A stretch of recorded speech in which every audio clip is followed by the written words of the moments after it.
And now the floor goes to the representative of Circasian Culture Center from Georgia, Mr. Kvahadze. You have 20 minutes. Alaikum, Marshal Dukheg, San Nokchi Kalga Vejeri Yejeri, Sa Gürcü, Sa Alekuyu, Sa Tbilisi Eşu, maalesef Çeçence daha çok bilmiyorum ama umarım Dalmıklah gelecekte.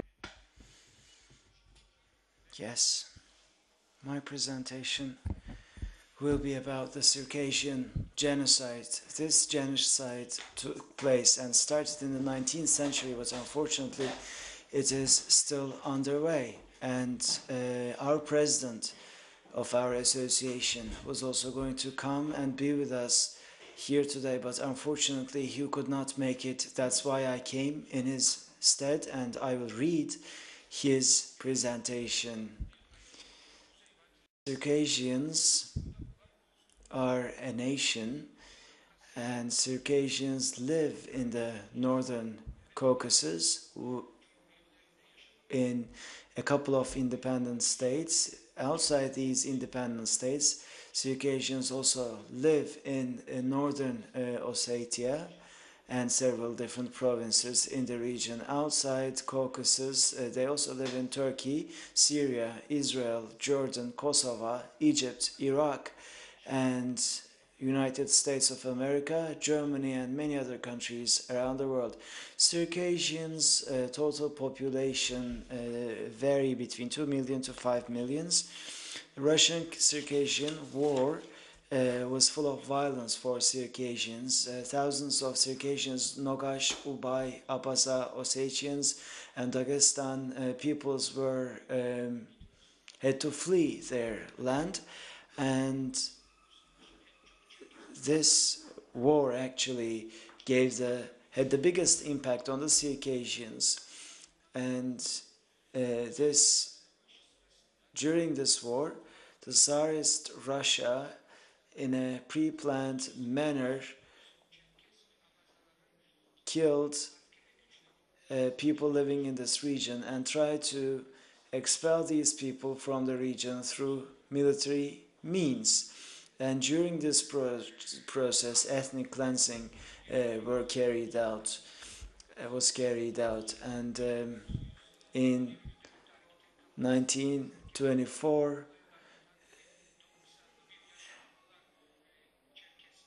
Circassian Napsa Yarakovov uttered the following sentences. He said, "Our people's bones lay around on the beaches, and the birds used to lay nests in the corpses' heads. For 7 years, severed heads of people were scattered all across the seaside, and I wouldn't wish it on my enemy to see what I have seen," he said. There are many other testimonials to this tragedy. Ivan Druzdov, an observer, says, "Before my very eyes, there were awful incidents. Kids, women, and old people were eaten by dogs. Because of plague and hunger, people were famished and killed by dogs and eaten by dogs. And those who survived did not have better prospects than who died. People fled to Anatolia, and during the exile, people were thrown into the sea, and then their dead bodies were carried by waves to the seaside, to the seafront. It was a humanitarian catastrophe of the greatest magnitude." You can see and read such testimonials in other accounts. In 1864, Prince Mikhail Nikolaevich wrote this to the Ministry of Defense. In this region, the land has been, we have cleansed the land of the enemy,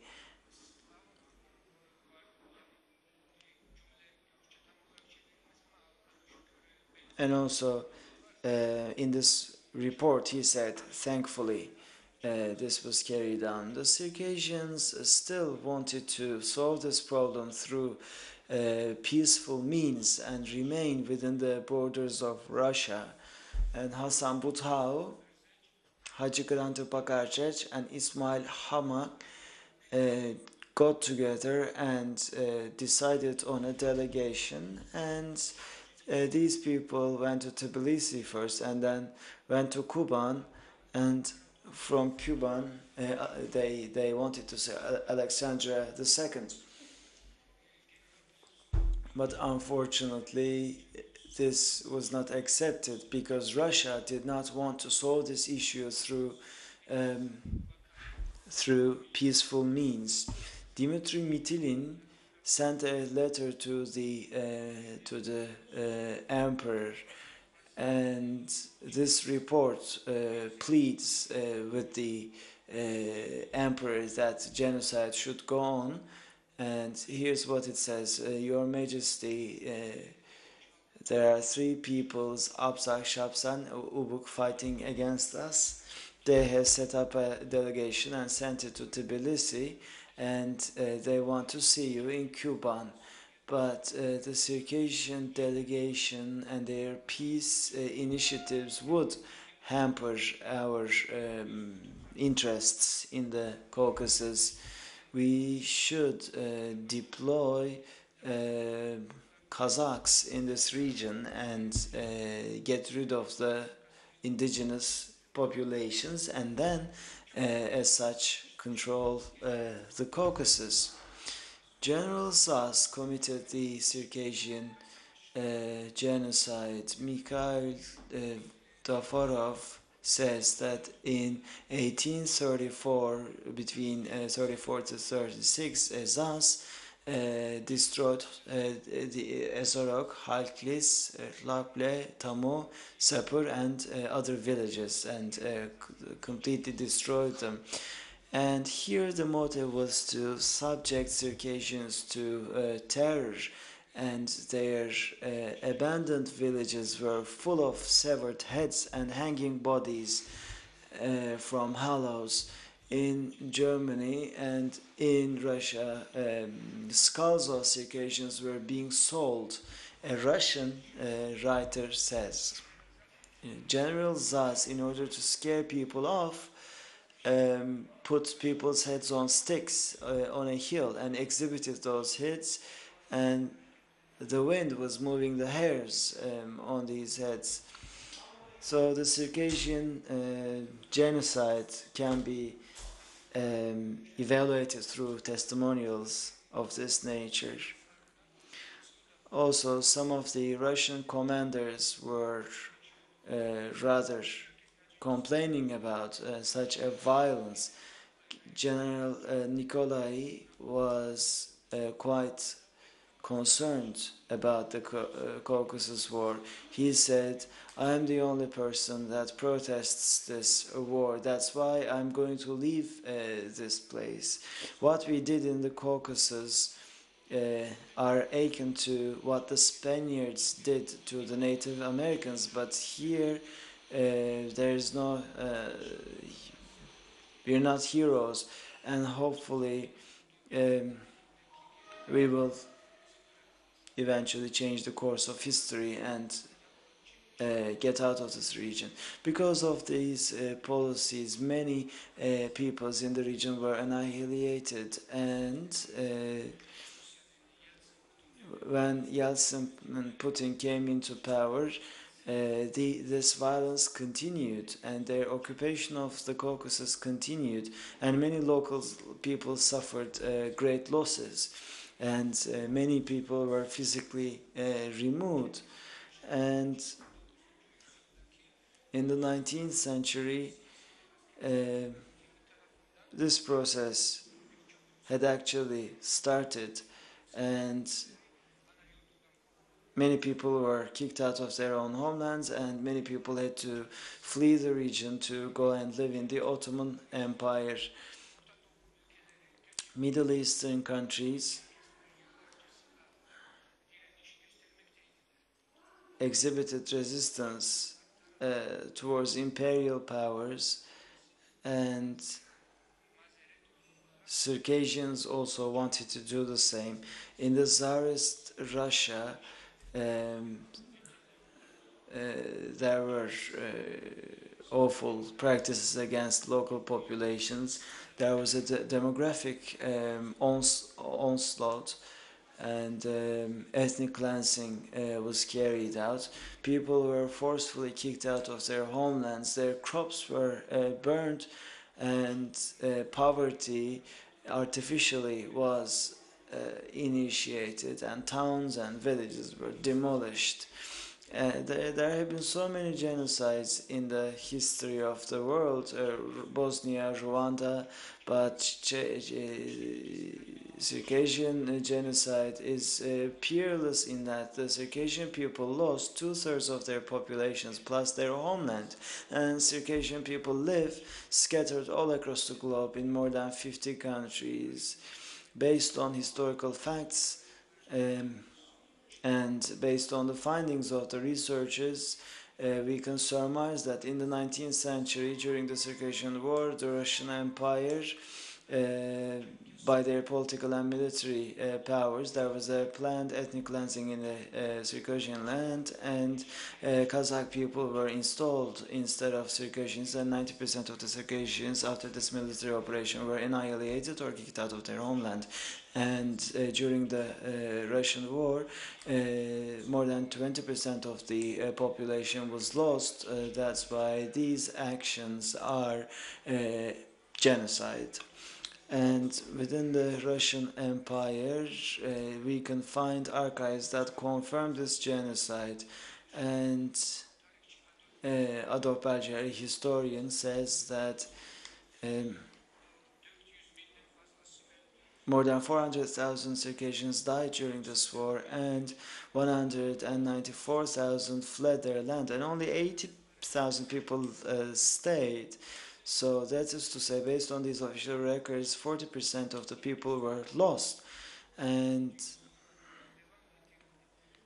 this continued until 1907, and at the time there were other problems arising. In the last couple of years, the Circassian genocide has been looked into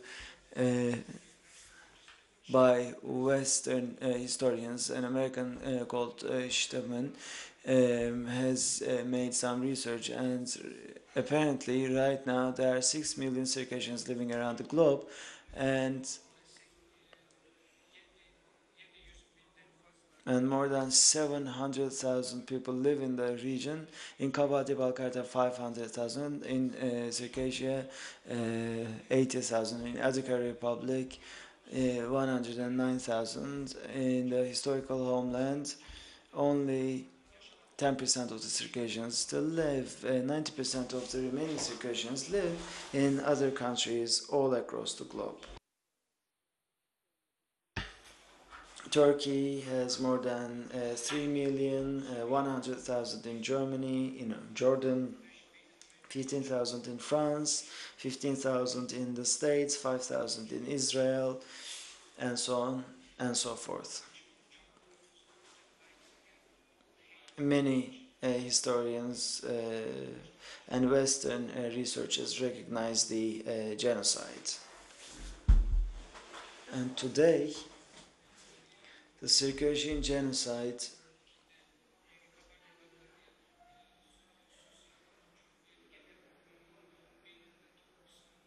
is recognized by many institutions around the world and many official entities as well.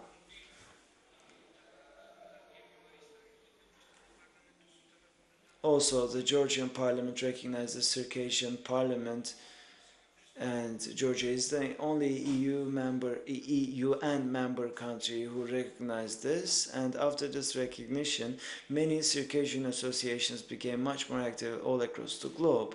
The plight of the Circassian people still continue, and Circassian people have been divided into four by the Russians, and Kabarta, Balbakarya, Circassia, Digerce, and Krasto regions are the historical homeland of the Circassian people. The Circassian language, Kabarteci and Tikarteci, has two official languages.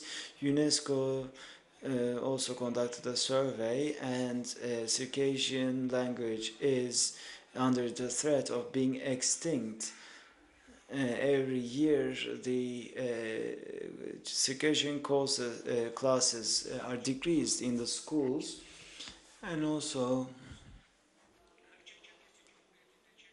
in the Circassian Republic, their population is 11%, and the populations are dwindling, and the Russian government has been pursuing a separate, the divide and rule policy, and new conflicts, seeds of new conflicts are being sown, and also the rights of Muslims in the region are being breached. And apparently police officers in the region make blacklists for the Muslims. If a Muslim observes at the mosque, or if they use Arabic words like inshallah, then they are put on this list. And if you're on this list, then you could get kidnapped, you could get disappeared and killed. Famous Circassian human rights activist Darugova has many articles, and a prison in the region has become the second Guantanamo, and Zahir Tohov, Ulim Bashiev, and Bashka Tusaklak, these people were electrocuted, and they were physically abused. And also Circassian national movements and associations' rights are being disrespected, and the officials are blamed to have cooperated with foreign powers. And Ibrahim Yakhanov, a president of one of the Circassian associations, was beaten right next to his house. And many of these associations' activities are being banned, and their top executives are blamed as extremists. It is very important that diaspora Circassian people go back to their native land, but Russian Federation is trying to make this stop. Circassians living in Turkey or Syria, if they want to go back to their land, first they need to give up on their citizenship first, and then learn Russian, and this is a prerequisite to live in the Russian Federation and become a Russian Federation citizen. And the Circassians that go back also are under threat from corrupt officials, and they do not have safety. Only about 2,000 people went back from Kosovo. And there was a Sochi Winter Olympic Games problem in the last couple of years, because this is going to mark the 150th anniversary of the Circassian genocide. And this disrespects once again the sufferings that are suffered by the Circassian people. Today in Syria, in Homs city, the Assad regime killed many Circassians, but still Syrian Circassians cannot go back to their native land, and Circassian people are still struggling and in the diaspora and in their native land, and they have three targets. One, to make sure that the diaspora goes back to the native land, a unified Caucasus, and triumph over the Russians. Hopefully these targets will be met. Thank you. Efendim, Sayın Kvahadze'ye çok teşekkür. Thank you very much, Mr. Kvahadze. His text was full of very useful information, interesting bits and pieces of information. The big Circassian migration and Circassian genocides are two events that we should never ever forget. And right now in the region, the suffering and the plights of the Circassian people are still underway. Georgia's recognition of the Circassian genocide is very important, and it's the first time I heard it here today. So I would like to, on behalf of myself and on behalf of all the participants here in this hall, I would like to congratulate the Georgians for their sensitivity. And he also said that the Sochi Winter Olympics coincide with the 150th anniversary of the genocide, and this coincidence actually is going to perpetuate the terror that Russia has caused in the region for 400 years, and it is a symbolic signifier that Russia is not here ready to step down. Thank you very much for all this information.